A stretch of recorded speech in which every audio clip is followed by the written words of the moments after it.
We're living in an extraordinary moment in history. We are at a moment here in 2025 where we have world historic, game-changing technologies now starting to scale. But America and the world itself are going through huge contortions. And there's been 3 previous junctures where Americans have found themselves in this exact place. And the key piece of this is tipping points. When do you go from the slow build of a thing that's kind of clunky and not really working, do you all of a sudden get an iPhone that goes, holy shit, this is the most amazing thing in the world, and then everybody needs them. And what I'm trying to tell you now is we are in the middle of 3 tipping points that are world historic changes that are happening around us today. I'm Pete Leiden. I've basically been following the story of technology and its evolution and looking ahead into how it's going to change the world over the next 25 years.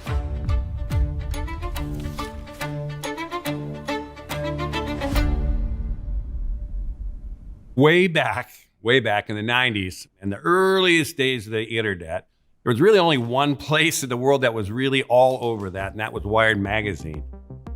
And it was in those early days that the founders of Wired picked up on me as someone who had the same kind of sensibility about the transformative nature of these technologies.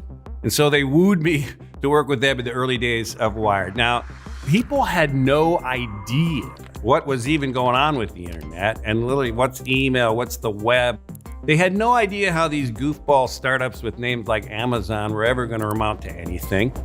And the other thing that was going on there beyond this digital revolution was essentially the beginning of globalization.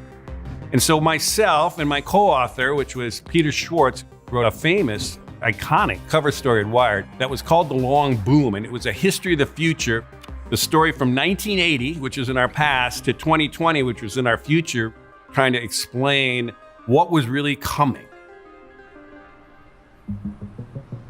Now, those of us who are in technology and those of us who have been immersed in it, which I have been for most of my career now, can see clearly these kind of incremental stages of these new technologies, that all successful new technologies go through a technology adoption curve.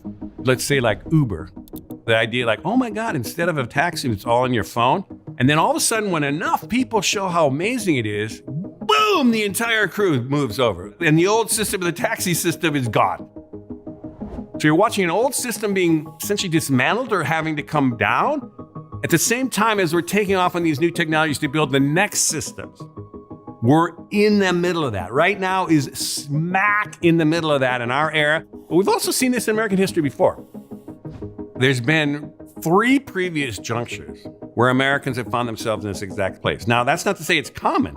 Like, this is 80 years ago, the last time we saw this. And they tend to come in these 80-year cycles.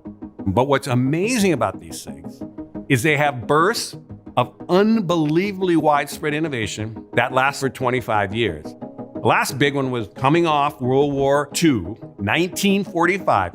80 years ago, America was on a very similar parallels.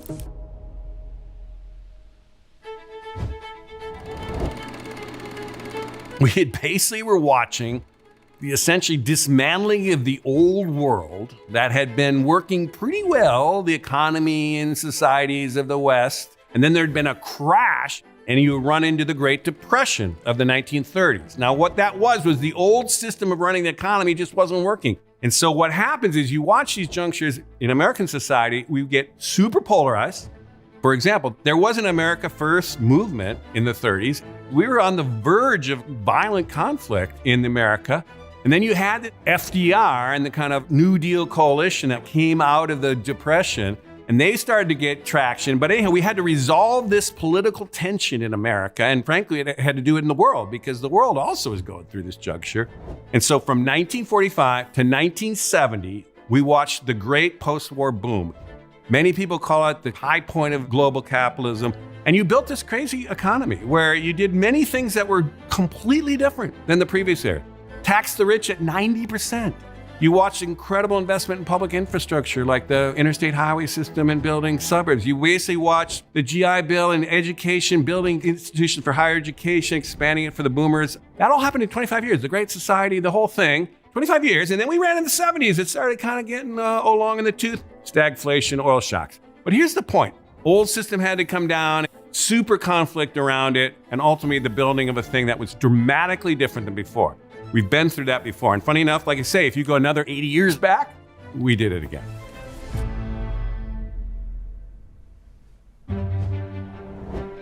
It's 1865. What is 1865? It's the end of the American Civil War.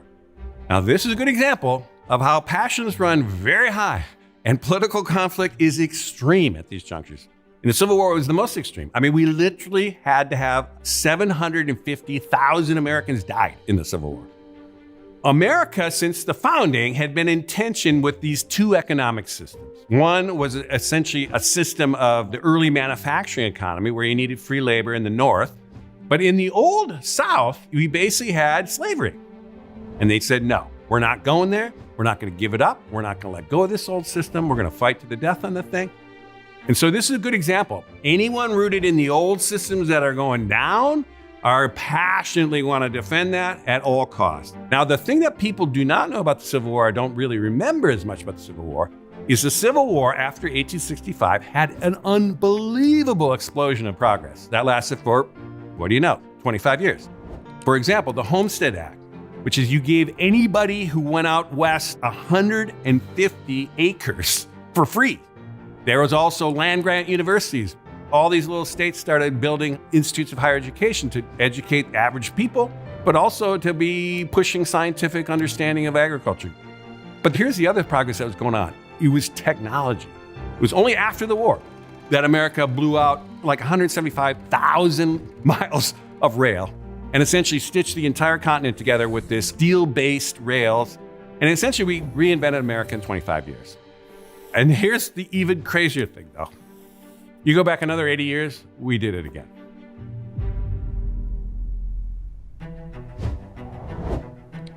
(1787) to about 1810, 1815, we had created what is America.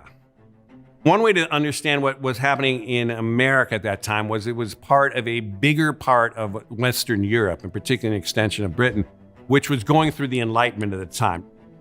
The Enlightenment is essentially a fundamental system change from a feudal society kind of dominated by the Catholic Church and all that kind of stuff into essentially what we would now consider the modern world. And they invented 6 huge things that we still are working within today. Now, the reason I'm kind of saying that is that had world historic implications. That was a building of a civilization that we essentially invented, we humans, but we Western Europe, in basically a space of 120 years. The forward motion of innovation, essentially from the West, was coming with those crazy ass Americans who had this wide open continent to spread it to. And that is what America's role has been vis-a-vis the West in every one of those epochs.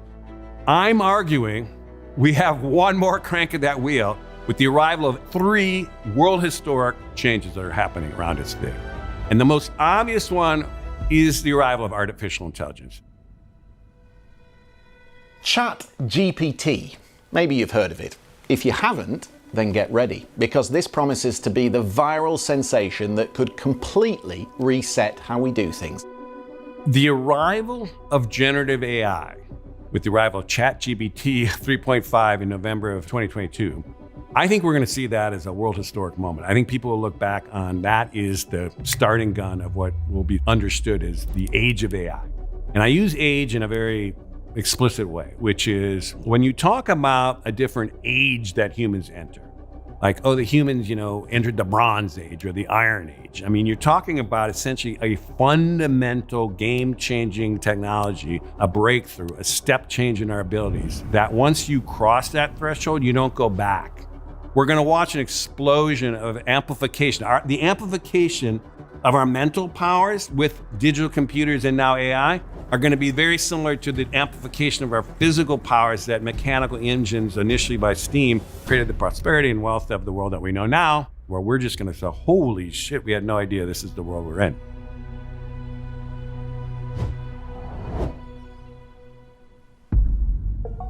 This is the first time we have an energy source that is a technology, 100% a technology, not a commodity. We don't have to dig it up as coal We don't have to tap into it as oil. Why is that important?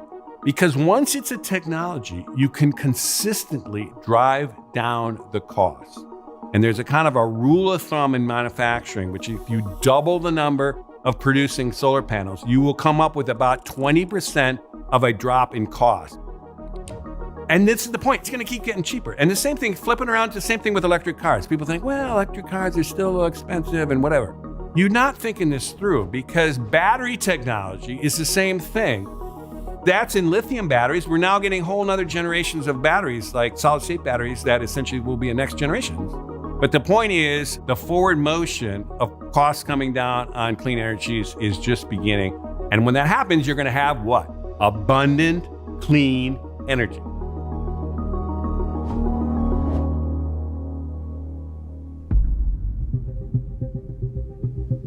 Basically, right around the time that we essentially had our earliest breakthroughs on generative AI, which is about 15 years ago, we also had the big breakthrough in what they call CRISPR, which is we figured out a way to cheaply and easily edit the genome of any living thing. And you just take one example. We now know how to take a cell, put it in a vat, and you can give it the same amino acids and the same kind of nutrients and the same things that a cow roaming around a field for like years chewing on grass would get those same nutrients, those same amino acids, and essentially would produce in their muscles the meat. That same thing can happen in a vat to actually grow the same cow cell into actual meat. Not like kind of meat, not like plant-based meat that's kind of like meat. It's meat. It's the same cell. It tastes exactly the same. And what's happened, we've only 25 years ago, it's like 2003 was the first time humans had ever cracked or understood the human genome. It took $3 billion and it took 15 years to do it. The cost of doing that from $3 billion had been driven down so far, it was $1,000. It's now at the point where it's about $100. And eventually it's going to keep driving down to $50 or nothing. It's not just the same level, it is twice as fast. We can now essentially design these things for outcomes that we want to happen cheaply and easily.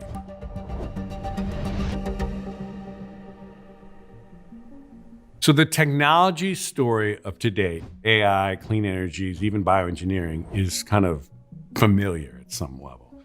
The next several iterations here, though, I think is putting a bigger lens on what's going on today. And it gets us back to what we were describing as what's happening in America is a once in a 80-year reinvention. And in fact, it's even possible that what's going on here is essentially the early days of building a 21st century civilization. And so when you think about that, you go beyond the technology. That's like the foundation. And so the next thing up, I think, from technologies, you start thinking, okay, well, what could you build with those technologies? What kind of an economy would you want to build? The economic system that the United States has been based on, that has worked for essentially the top 10% for sure, and certainly for the top 1%, has not been working for 80%. And it's gotten to the point where they just have had it. So as crazy as it sounds, we could be at a point in the world right now in 2025 where we are watching the beginnings of a shift from financial capitalism, born and raised out of the Enlightenment, to essentially some version of a sustainable capitalism. We're going from a world of representative democracy, which was a brilliant move forward, to essentially a digital democracy. And we're also going to go from a world of nation states, which again was a great breakthrough from empires and colonies of the past, to some kind of global governance that coordinates the 10 billion people on this planet. That's the level of change I think we're actually heading into. That's the level of change I think your kids are going to be wrestling with, and that's the level of change I think America is going through now. And the quicker we start to wrap our heads around that challenge and the kind of scale of the invention we're up to, the better off we're all going to be.